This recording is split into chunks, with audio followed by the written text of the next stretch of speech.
చంద్రబాబు మీద ప్రేమ ఉంటే పర్లేదు, జగన్ మీద ద్వేషం ఉంటే పర్లేదు, అది రామోజీరావు గారి వ్యక్తిగతం. కానీ ఆ వ్యక్తిగతాన్ని వార్తా పరం చేసుకొచ్చారు. ఆయన పత్రికలో ఆ విషయాన్ని చెబుతున్నారు. అది ఆంధ్రప్రదేశ్ మీద విషయం కింద మారిపోయింది.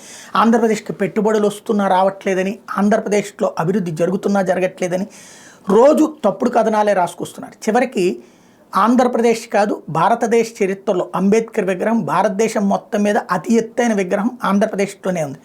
తెలంగాణలో 125 అడుగుల విగ్రహం, ఇక్కడ 201 అడుగుల విగ్రహం. పీఠంతో సహా లెక్కేసుకున్నప్పుడు వచ్చేటువంటిది అది.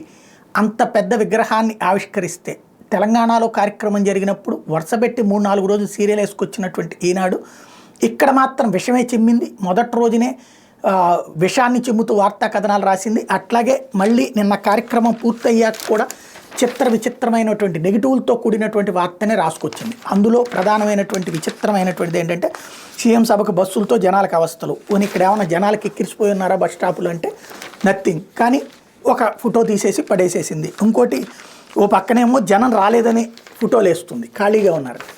వీఐపీలు కూర్చున్న ప్లేసుని చూపెట్టి జనం ఖాళీగా ఉన్నారు. అటుపక్కన రోడ్డు మీద జనమంతా ఉన్నారు, అది మాత్రం తీసేసి వీఐపీలు కూర్చున్నటువంటి కుర్చీలు చూపెట్టి అక్కడ ఖాళీగా ఉన్నదని చెప్పేసి జనం రాలేదని ఫోటోలు వేసుకొచ్చి. అట్లాగే మరోవైపునేమో ట్రాఫిక్లో ఇరుక్కోవడంతో నడిచి వస్తున్నటువంటి పరిస్థితి అయ్యింది, మంత్రులది వీళ్ళది అని రాస్తుంది. మరి జనం రాకపోతే ట్రాఫిక్ ఎట్లా జామ్ అయిపోతుందో అర్థం కాదు. ఇదే విచిత్రమైనటువంటి ఎత్తుగడ. ఉట్టి సక్సెస్ కార్యక్రమం సక్సెస్ సంబంధించినటువంటి వార్తనేమో 4 ముక్కలు రాసింది. నెగిటివ్ వార్తలు మాత్రం హాఫ్ పేజీ రాసుకొచ్చింది, నిన్న ఫుల్ పేజీ రాసుకొచ్చింది. క్రమంగా ఈనాడు గంగ చంద్రముఖిలా మారినట్టు ఈనాడు పయోమిక విష కుంభంగా ఇప్పటిదాకా, అంటే పైకి మంచిగా నటిస్తూ లోపల కుళ్ళుతో ఉండేటటువంటి స్థితి నుంచి బహిరంగ విషం చిమ్మేటటువంటి వైపర్ పాము లాంటిది అనమాట. అంటే ఒక విషాన్ని చిమ్మేటటువంటి పాములాగా వ్యవహరించడం అన్నటువంటిది ప్రారంభించింది.